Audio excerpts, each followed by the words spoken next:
Cinderella परी का जादुई पुराना ताज। बहुत समय पहले की बात है। सोनपुर नाम के एक गांव में सलोनी अपनी बेटी, पति और सास ससुर के साथ रहती थी। सलोनी की बेटी जब 4 साल की थी तभी उसके पिता उन दोनों को छोड़कर किसी और के साथ रहने चले जाते हैं। सलोनी का पति एक बहुत अमीर आदमी था। सलोनी खुद भी एक अच्छी फैमिली से थी, लेकिन जब सलोनी का पति उसे छोड़कर चला गया तो उसके ससुराल वालों ने भी उसके साथ बुरा बर्ताव करना शुरू कर दिया, क्योंकि सब सलोनी को ही गलत समझ रहे थे। एक दिन सलोनी के सास ससुर ने उसके माता पिता को घर बुलाया और उन्हें सलोनी के बारे में बहुत कुछ उल्टा पुल्टा बोला। उनके सामने ही सलोनी की सास ने सलोनी से कहा, देखो सलोनी, मेरा बेटा बहुत अच्छा था। जरूर तुझमें ही कोई कमी होगी जो वो आज हम सबको यहाँ से छोड़कर चला गया। अब तो तुम्हें भी यहाँ रहने का कोई हक नहीं है। चले जाओ यहाँ से अपनी बेटी को लेकर। सलोनी अपने सास ससुर के आगे बहुत गिड़गिड़ाती है। वह सबसे पूछती है कि आखिर उसकी गलती क्या है और वह अपने छोटे बच्चे को लेकर कहाँ जाएगी, लेकिन उसकी बात कोई नहीं मानता। उसके अपने माता पिता ने भी घर न आने की वार्निंग दे दी। अब सलोनी के पास कोई रास्ता नहीं बचा था। वो अपनी 4 साल की गुड़िया को लेकर घर से निकल जाती है। सलोनी चलती जा रही थी, लेकिन उसे रास्ता नहीं मिल रहा था। वो थकी हारी एक नदी के पास पहुंच जाती है। मम्मी, बहुत प्यास लगी है। रुको गुड़िया, मैं अभी तुम्हारे लिए पानी लेकर आती हूँ। सलोनी अपने छोटी बेटी को पेड़ की छांव में बैठाकर नदी से पानी लेने चली जाती है। सलोनी की नजर वहीं पर एक छोटे से कुत्ते के पिल्ले पर पड़ जाती है, जो कि दिखने में बहुत खूबसूरत था, लेकिन वो खूबसूरत सा पिल्ला जख्मी हो रखा था। उसे देखकर सलोनी कहती है, अरे वाह, कितना खूबसूरत पिल्ला है, लेकिन ये तो जख्मी भी हो रखा है। मुझे पहले इसके चोट पर मरहम लगाना होगा। सलोनी उस पिल्ले के जख्मों को पानी से धोती है और फिर इधर उधर से कुछ पत्ते इकट्ठा करके उसके चोट पर लगा देती है। फिर अपनी बेटी को पानी पिलाने के लिए चली जाती है। सलोनी जहाँ जहाँ जा रही थी वो खूबसूरत पिल्ला उसके पीछे पीछे चल रहा था। उसे देख सलोनी कहती है, चलो जाओ यहाँ से, अब तुम्हारी चोट ठीक हो जाएगी। सलोनी के इस तरह से बात करने के बावजूद वह पिल्ला उसके पीछे पीछे चल रहा था। फिर सलोनी उस पिल्ले को प्यार से सहलाती है। पता नहीं तुमको क्या हो गया है, तुम तो मेरा पीछा ही नहीं छोड़ रहे हो। पहले ही हम दोनों को घर से निकाल दिया गया है। हमारे पास रहने का कोई ठिकाना नहीं है और ना ही खाने का। मैं तुम्हें कुछ नहीं खिला सकती, तुम अब अपनी राह पर चले जाओ। लेकिन फिर भी वो सुंदर सा पिल्ला उसके पीछे पीछे ही चल रहा था। अब वह एक गांव में पहुंच जाते हैं, जहां पर सलोनी सबसे काम मांगने लगती है। उसी गांव में मोहन नाम का एक भला आदमी रहता था, जो सलोनी को काम देता है। बहन, क्या तुम खेतों में काम कर पाओगी? हाँ भैया, मैं कुछ भी करूँगी। पेट पालने के लिए कुछ तो करना पड़ेगा ना। तुम एक काम करो, इसी खेत में अपनी एक छोटी सी झोपड़ी बना लो और यहीं रहो। मुझे हमेशा काम के सिलसिले में बाहर जाना पड़ता है। मेरी माँ को भी तुम्हारा सहारा मिल जाएगा। लेकिन तुम कहाँ से हो? भैया प्लीज मुझसे ये सब मत पूछिए। मैंने आपको भाई कहा है और आपने मेरी जरूरत के वक्त मुझे काम दिया है। मैं आपका ये एहसान कभी नहीं भूल पाऊंगी। इसके बाद मोहन वहाँ से चला जाता है और सलोनी वहीं रहने लगती है। खेत में ही वह मोहन की मदद से एक छोटी सी झोपड़ी बना लेती है और अपनी बेटी गुड़िया और उस पिल्ले के साथ रहने लगती है। वो खेत में काम करने के साथ साथ मोहन की माँ की भी देखभाल किया करती थी। इसी तरह दिन बीत रहे थे। अब 1 साल बीत चुका था और गुड़िया भी 5 साल की हो चुकी थी और वो प्यारा सा पिल्ला भी थोड़ा बड़ा हो गया था और पहले से भी ज्यादा खूबसूरत हो चुका था। एक दिन सभी लोग खाना खाकर सो जाते हैं और सुबह उठकर हर रोज की तरह सलोनी उस पिल्ले के पास जाती है। वह ध्यान से देखती है कि पिल्ले की आंखों में आंसू थे। वो उसको झट से गोद में उठा लेती है। क्या हुआ तुम्हें? तुम रो क्यों रहे हो? तुम्हें भूख लगी है? तुम्हें कहीं चोट तो नहीं लग गई ना? सलोनी की ये बातें सुनने के बाद वह पिल्ला एक खूबसूरत परी में बदल जाता है। फिर वह परी बोलती है, मेरी आंखों में आंसू इसलिए नहीं है कि मुझे कहीं चोट लगी है, बल्कि ये तो खुशी के आंसू हैं। सलोनी यह सब देखकर बहुत हैरान थी। ये सब कैसे हुआ? कौन हुआ?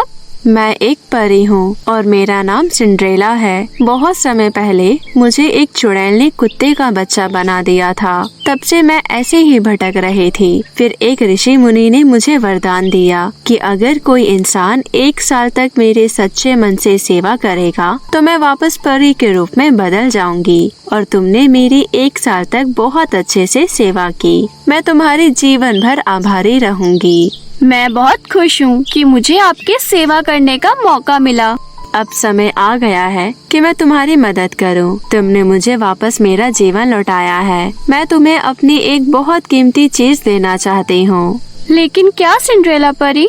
मैं तुम्हें अपना पूर्वजों का ताज देना चाहती हूँ। मेरे लिए उससे कीमती और कुछ भी नहीं है और मैं तुम्हें दुनिया की सबसे कीमती चीज देना चाहती हूँ। बस इसलिए मैं तुम्हें अपने पूर्वजों का पुराना ताज देना चाहती हूँ। मुझे पूरा यकीन है कि तुम मना नहीं करोगी। लेकिन परी, वह आपके पूर्वजों का ताज है, मैं उसे कैसे रख सकती हूँ? मेरी खुशी के लिए तुम्हें रखना होगा। इस ताज में बहुत शक्तियाँ हैं। तुम इसकी मदद से कुछ भी कर सकती हो। कुछ भी मतलब कुछ भी।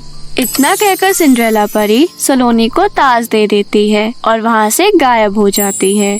सलोनी ताज पाकर खुश थी, लेकिन उसे पिल्ले से लगाव हो गया था, इसलिए वह थोड़ा दुखी भी थी। वो उसी वक्त जादुई ताज से कहती है, हे पूर्वजों के पुराने ताज, तुम मुझे सेम वैसा ही दिखने वाला एक पिल्ला दे दो। वह जादुई ताज सलोनी को वैसा ही सेम टू सेम पिल्ला दे देता है। अब सलोनी ने ताज की मदद से उसी गांव में एक बहुत बड़ी जमीन खरीदी और उस पर बहुत बड़ा घर बनवाया। यह देख गांव के सभी लोग बहुत खुश थे और साथ ही आश्चर्यचकित भी थे। एक दिन सलोनी कपड़े धोने के लिए नदी पर जाती है तो वहाँ पर उसे गाँव की ठकुराइन दिखती है। गाँव की ठकुराइन सलोनी से कहती है, वाह वाह, क्या बात है सलोनी। वाह वाह, क्या बात है सलोनी। आजकल तो तुम्हारी कुछ अलग ही ठाठ है। जब इस गांव में आई थी तब तो तुम्हारे पास कुछ नहीं था। अब क्या तुम्हें कोई खजाना मिल गया है? सलोनी बेचारी भले मन से सब कुछ ठकुराइन को बता देती है। सलोनी की बात सुन ठकुराइन के मन में लालच आ जाता है। वो घर जाकर अपने पति सुरेश को सारी बात बता देती है। सुरेश उस गांव का सबसे अमीर इंसान था, लेकिन फिर भी दोनों पति पत्नी लालच में आकर रात को सलोनी के घर चुपके से घुस जाते हैं और वो ताज को चुराने की कोशिश करते हैं। लेकिन तभी सलोनी का पिल्ला वहां आकर भौंकने लगता है। अपने पिल्ले का शोर सुनकर सलोनी वहां भागी भागी आती है। तब तक ठाकुर और ठाकुरानी दोनों वहां से भाग चुके थे। सलोनी को देखकर पिल्ला भी शांत हो गया था। सलोनी रात को वही सो जाती है। अगले दिन से ठाकुर उस पिल्ले पर नजर रखने लगता है ताकि वो जब बाहर जाए तो वो ताज चुरा सके। एक दिन वह पिल्ला बाहर घूमने चला जाता है। तभी चुपके से ठाकुर वो ताज चुरा लेता है और अपने घर जाकर अपनी पत्नी को दिखाता है। देखो, मैं वह ताज चुरा के ले आया। देखा आपने, मैंने कहा था ना, वो बहुत बेशकीमती ताज है। इसी के कारण वो सलोनी बहुत अमीर होती जा रही है। उसने खुद मुझे बताया था। एक काम करते हैं, हम इसे अपनी तिजोरी में रख देते हैं ताकि किसी को हम पर शक ना हो। हाँ, ताकि किसी को हम पर शक ना हो। कुछ दिन बीत जाने के बाद हम इसे बेचेंगे। अब तो हम पूरे गांव में सबसे ज्यादा अमीर बन जाएंगे। हमें अब इस गांव पर कब्जा करने से कोई नहीं रोक सकता। उसके बाद वो उस ताज को तिजोरी में रख देता है। अगले दिन जब सलोनी अपना ताज देखने आती है तो उसे वह सिंड्रेला परी का दिया हुआ ताज कहीं नहीं मिलता। वो परेशान हो जाती है और इधर उधर ताज ढूंढने लगती है। उसे समझ में आ जाता है कि उसके घर में ताज की चोरी हो चुकी है। दूसरी तरफ जब ठाकुर ताज को बेचने के लिए अपनी तिजोरी खोलता है तो वो देखता है कि ताज के साथ साथ उसके तिजोरी का सारा धन गायब है। ये सब देखकर ठाकुर हैरान हो जाता है और सर पकड़कर रोने लगता है। अरे ठकुराइन, कहाँ हो? हम तो बर्बाद हो गए। हमारी तिजोरी का सारा धन गायब हो गया। क्या कहा आपने? सारा धन गायब हो गया? अरे अरे, हम तो लुट गए। अब हमारे पास कुछ नहीं बचा। वो दोनों पति पत्नी बहुत परेशान हो जाते हैं और परेशान होकर उन्हें समझ नहीं आता कि वे क्या करें। वे भागते भागते सलोनी के पास आते हैं और उसे सारी बात बताते हैं।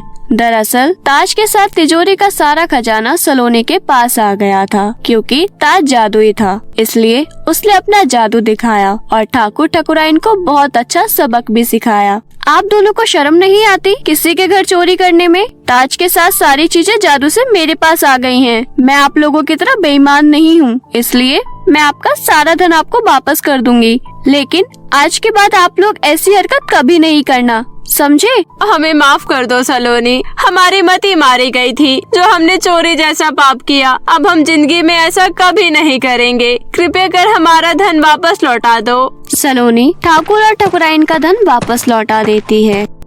उसके बाद सलोनी खुशी खुशी अपने पिल्ले और अपनी बेटी के साथ रहने लगती है और दिन ब दिन खूब तरक्की करती है। साथ में गांव के हर जरूरतमंद की मदद भी करती है। गांव में सड़कें बनवाती है, तालाब बनवाती है, पूरे गांव को बहुत सुंदर बना देती है।